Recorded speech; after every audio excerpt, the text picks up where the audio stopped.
Hello friends, once again very much welcome to all of you on the best platform of एडुवांट Hindi. मैं हूं आपका दोस्त उत्पल और आज हम लोग बिना देरी किए हुए सुपर शॉर्ट सीरीज के अंदर क्लासिफिकेशन ऑफ प्लांट टिश्यू को देख लेंगे। देखिए जो प्लांट टिश्यू है इसको हम लोग मेनली डिवाइड करने की कैपेबिलिटी के अनुसार, मतलब प्लांट सेल का डिवाइड करने की कैपेबिलिटी के अनुसार दो पार्ट में बांटते हैं। पहला हो गया मेरिस्टेमेटिक टिश्यू। ये जो वर्ड है मेरिस्टेम, इसका मतलब है टू डिवाइड। तो मेरिस्टेमेटिक टिश्यू जब डिवाइड करने की कैपेबिलिटी को खो देते हैं तब ये बनते हैं परमानेंट टिश्यू। तो सबसे पहले प्लांट टिश्यू की डिवाइड करने की कैपेबिलिटी के आधार पर प्लांट टिश्यू को दो पार्ट में बांटा गया।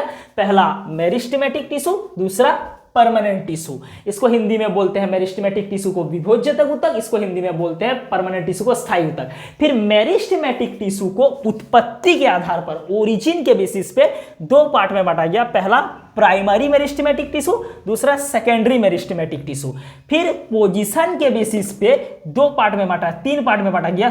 पोजीशन के बेसिस पे तीन पार्ट में बांटा गया। Apical meristematic tissue, lateral meristematic tissue, intercalary meristematic tissue.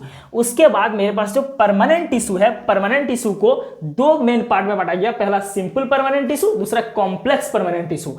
जो सिंपल परमानेंट टिश्यू है इसको थ्री पार्ट में डिवाइड किया गया। पहला है पैरेन्काइमा, दूसरा है कोलेनकाइमा, तीसरा है स्क्लेरेन्काइमा। फिर जो कॉम्प्लेक्स परमानेंट टिश्यू है इसके टू पार्ट में बांटा गया। First is xylem, second is phloem. Channel को लाइक, कमेंट, शेयर, सब्सक्राइब कीजिएगा। Thank you very much.